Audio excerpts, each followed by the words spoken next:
What movie soundtrack has no right to slap as hard as it does?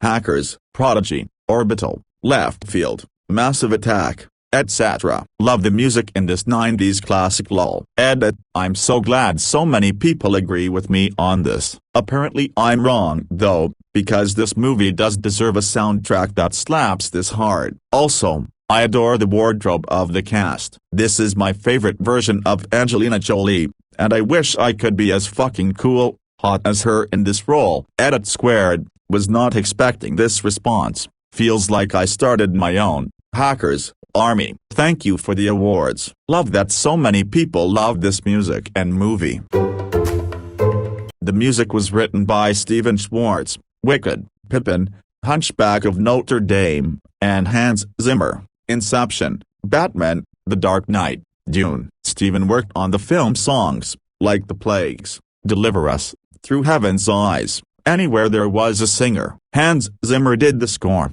working on the overall atmosphere for music throughout the film. That means environmental music like the burning bush scene, the chariot scene near the beginning, songs without vocalists. They are both incredibly talented musicians in their own way. Combining them in this movie was magic just waiting to happen. Oh brother, where art thou? Granted, the movie itself is fantastic, but I'm one of those who owned the soundtrack before seeing the movie, and I'm not the only one. The film's soundtrack became an unlikely blockbuster, even surpassing the success of the film. By early 2001, it had sold 5 million copies, spawned a documentary film, 3 follow-up albums, Oh Sister and Oh Sister 2, 2 concert tours, and 1 Country Music Awards for Album of the Year and Single of the Year, for Man of Constant Sorrow. It also won 5 Grammys, including Album of the Year, and hit number 1 on the Billboard album charts the week of March 15, 2002, 63 weeks after its release and over a year after the release of the film. The tick in Mountains really hits hard when you find out that Hans Zimmer and Christopher Nolan timed the ticks perfectly to match up with the time dilation on the planet. Each tick represents an entire 24 hours passing on Earth. They did something similar in Supermarine from Dunkirk, where they used the ticking of Nolan's pocket watch to raise tension without the audience even knowing why they're feeling so tense. I listen to a lot of Hans Zimmer music, especially Interstellar, at work. At my old job, first week in the office, boss asked me what I like to listen to when trying to drill through work papers. I said Hans Zimmer. He was stunned, and asked me if he was playing his music too loudly, showed me his phone, and that was who he was listening to as well. It's among my favorite CDs ever. Not soundtracks but CDs. I loved the movie as well. Just watching it freaks me out how long ago the early 90s were. Eddie Vedder, Stone Gossard, and Jeff Ament and Citizen Dick was always a fun part of the movie since they hadn't really blown up yet when they filmed. Cameron Crowe movie soundtracks are as reliable as Tarantino soundtracks at being great. See also, Almost Famous. I'm going to quote one of my top comments, because it kind of applies here. Seriously, if Thor Ragnarok had less humor in it, it would be depressing as fuck. His dad dies, his long-lost sister he never knew he had destroys his hammer and claims his throne as her own by killing all of his friends. He's lost on a random planet where he's made into a gladiator slave. When he does get home, the only way to save his people is to evacuate them and destroy their home. Then, when everything seems like it might start to settle down for a bit, Thanos intercepts them on their way to Earth. Oh, and he loses an eye. But his brother isn't as much of a jerk-hole anymore, so he's got that going for him, which is nice. The soundtrack was just as critical as the humor for this movie, not just being 2 hours of super depressing content after super depressing content. I was really hoping someone else thought of this movie. Funny story, I happened to be watching this one day with the sound up very loud. I get a knock at the door, and when I open the door, 2 members of the Jehovah's Witnesses are standing there. Right at that moment the Orbital song comes on. Satan. Satan, Satan. Needless to say, we had some awkward conversation and they quickly excused themselves lol. What a great movie. The answer is always Godzilla from the 90s, has original, never-before-released songs from the Foo Fighters, arguably one of their best songs too, Ben Folds 5, Rage Against the Machine, and possibly the greatest remixed song of all time, Brain Stew by Green Day featuring Godzilla roars and a bitching new outro, especially compared to how shit the movie is. This might be the best answer in terms of disparity of film quality versus soundtrack quality. For as much as those movies were ridiculed, the soundtracks managed to snag fantastic original songs from Paramore, Death Cab for Cutie, Muse, Florence and the Machine, Bruno Mars, and Green Day, among others. Basically the only Twilight scene I've ever seen is the closing credits to the first movie because it's set to one of my favorite Radiohead songs, 15 Step, and damn, does that song actually go weirdly well with clips from a teen vampire movie. Suicide Squad, 2016, movie was trash AF. But the soundtrack is . Imagine Dragons is my favorite band, so I checked out Sucker for Pain. Not a huge rap fan, but that song slaps. Heathens by 21 Pilots slaps. Skrillex and Rick Ross go crazy on Purple Lamborghini. Panic at the Disco Kills' cover of Bohemian Rhapsody. Grace's cover of You Don't Own Me is cool. G-Eazy is okay on it. If you like Eminem, Without Me is also on the soundtrack among other older songs. Thor. The composer Patrick Doyle is a friend of the director Keith Branagh, so he did it as a favor to him. He did not score Thor 2, which only added to my disappointment of that movie, but Taika Waititi included bits of the original score in Ragnarok, which made me burst into tears, laughter when I heard the Sons of Odin, a new King theme excerpted in a pivotal scene at the end. The score for the original Thor film is outstanding. Soaring film accompaniment. Check it out if you can. Judgment Night. Lame movie, but the soundtrack pairing the best of 90s rock bands with the best of hip-hop was amazing. Slayer and Ice-T covering a medley of 3 exploited songs, See It Lights Mudhoney and Sir Mix-a-Lot teaming up, Living Colour and Run DMC, Sonic Youth and Cypress Hill. It was an amazing Reese's Peanut Butter Cup of an album.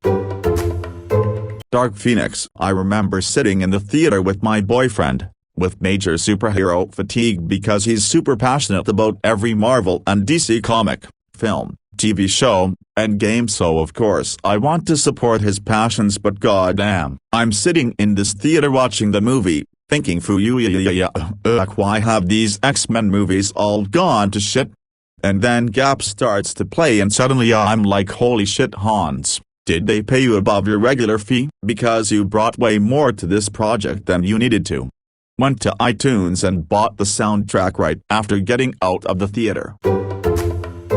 No offense to all these comments, everyone can have their own personal opinion about things, but by any measure of that statement, the Tarzan animated movie soundtrack is the epitome of the original statement. Phil Collins won multiple awards for those songs, not to mention that the statement has no right to slap as hard as it does perfectly fits Tarzan. Who would have expected a movie about a dude growing up with gorillas to have that emotional an opening song? You expected some Jungle Book stuff. You expected to hear about the bare necessities. Instead, Phil Collins made you cry like a little bitch. Personally, I'm not even sure it's possible, if you have ever held a baby, whether that be a human or animal that you truly love, for you to hear the Tarzan opening soundtrack and not get teary-eyed. They may not fall, but the tears are there, just like all the emotions you can barely handle. I defy you to watch Tarzan and tell me I'm wrong. Also, how is someone going to say that a biblical story that was billed as a musical has no right to slap as hard as it does? The church is gospel and they have been making biblical songs for literally millennia. Why would it be unexpected for them to make some good ones in that time?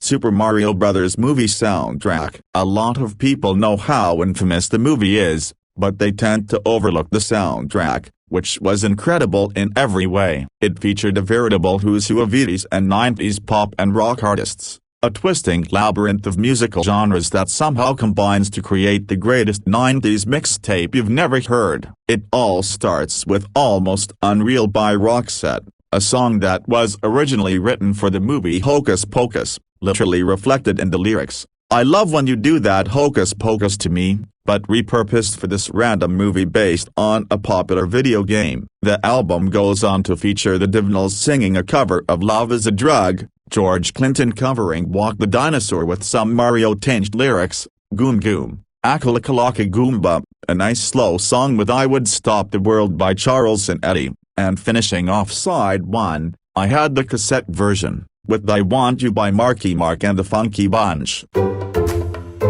It only gets better from there, as side 2 begins with Where Are You Going by Extreme, a fast-paced rock song with incredible vocals. This goes into Speed of Light by Joe Satriani, a song that is basically all face-melting guitar solo, and if you know anything about Satriani you wouldn't expect less. This is followed by Breakpoint by Megadeth. Never thought you'd ever see Megadeth associated with Mario, did you? Well, here they are, on all their heavy metal glory. Loud, abrasive percussion, crunchy guitars, wailing vocals, it's all there, plus a mid-song skit that provides the album's only curse word. So how do you follow that act? Who could be so big as to top Megadeth? How about Freddie fucking Mercury? That's right, Queen shows up to do the song Tie Your Mother Down, a song that really shows you how energetic Queen could be. Finally, we end the album on a softer, funkier note with Can't Loop by Us 3. It doesn't abandon the energy of the previous 2 songs, but it lets you down gently, featuring a sampled horn track from Herbie Hancock, and a rap done with such skill and silky smoothness that you could fall asleep to it. And that is how you make a movie soundtrack.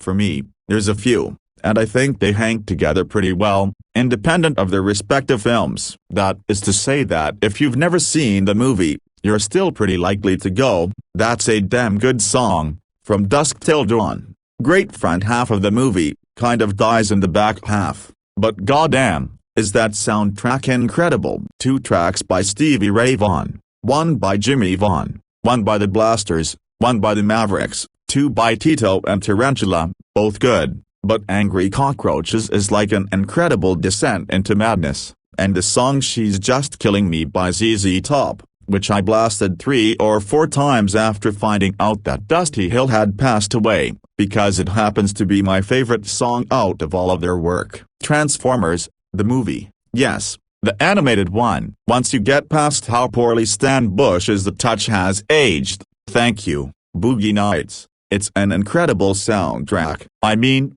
if you take Lion's theme from the movie and strip all of the references to Transformers out of it, it's an incredible example of mid-80s hard rock. I'll just get there to be stupid out of the way, because it's the best song Devon ever recorded. Instruments of Destruction by NRG is pretty good. Nothing's Gonna Stand in Our Way by Spectre General falls into that kind of line camp of good example of its era, where it's not Dawkins or anything, but it's still damn good. By the way, Spectre General was actually a band called Kick-Axe, but played under a different name for reasons I don't fully understand. Vince DiCola's synthesizer score is a work of its time, sort of like you'd get from Harold Faltermeyer or Brad Fiedel. It's great stuff, but I think the real winner on the soundtrack, is There by Stan Bush. I'm not sure if it would work without the Vince DiCola synthesizer work going on underneath it, but there's that 30-second instrumental bit where it's largely drums, bass, and Vince DiCola, and it's my favorite slice of the soundtrack. Vision Quest, it's got Only the Young, which I think came from Journey's Frontiers sessions, so that's to say it's the band at the top of its game. It's got Change by John Waite, which is a pretty solid track. Maybe Style Council is thrown in there for representation for the new wave fans. Don Henley's She's on the Zoom is alright. Lunatic Fringe by Red Rider, Hot Blooded by Foreigner, 2 Madonna songs, including Crazy for You, which is probably my favorite of her songs, a Sammy Hagar track, but this soundtrack was my introduction to Dio with the track Hungry for Heaven. Until this came out, I honestly didn't know that it was possible to do something that was unquestionably metal, but do it with the pop sensibility. The Wraith. I mean, this film is just above B-movie trash, but the soundtrack is another one of those mid-80s bits of perfection. It's got 2 Stan Bush tracks, He's Like the Less Expensive Kenny Loggins Alternative or Something, Secret Loser by Ozzy Osbourne, definitely in my top 5 favorite Ozzy tracks, 2 tracks by Lion, and maybe not as good as the Transformers theme, but still pretty damn good. Rebel Yell, Addicted to Love, the Motley Crue cover of Smoke in the Boys' Room, and a Bonnie Tyler track. Way better than the movie, and I love that movie, despite the fact that it's not great, except for the racing scenes, which still hold up to this day.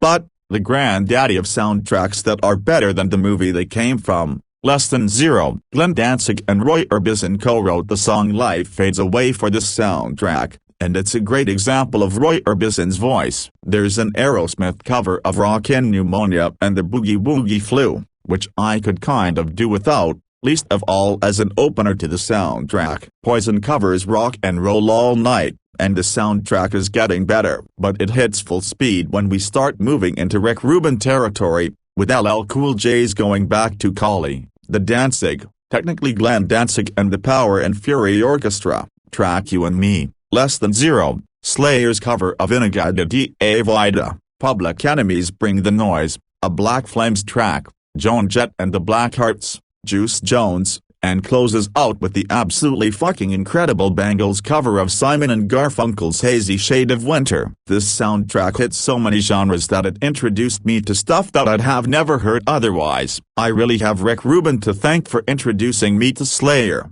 Danzig, LL Cool J, Public Enemy, and, via my parents, Simon and Garfunkel.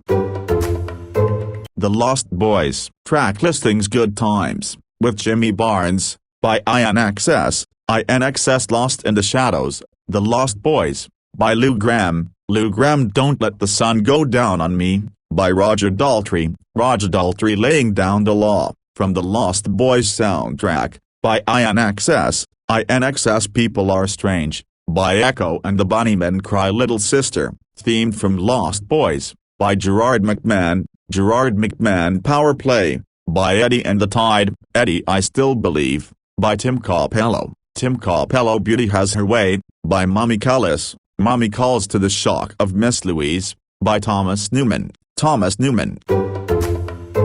They used it kinda wrong here, but when something slaps it means it's really good. Whether it be music, food, anything. If it slaps it's good. However, I've never really heard anyone say something slaps hard. I've heard go hard like this has no right to go as hard as it does. Okay, I actually can't remember if the word is hard or not, but I think it is. But yeah, you don't say this has no right to slap as hard as it does. I'm gonna say Lord of the Rings, because even though those movies are dusty and long as hell, the music is still so good all these years later. The Ride of the Rohirrim, the fracking refridging of Narsil? That shit does its best to vindicate 9 hours of LARPers and chainmail walking around. Also, I just realized that the refridging of Narsil and Into the West are the same melody.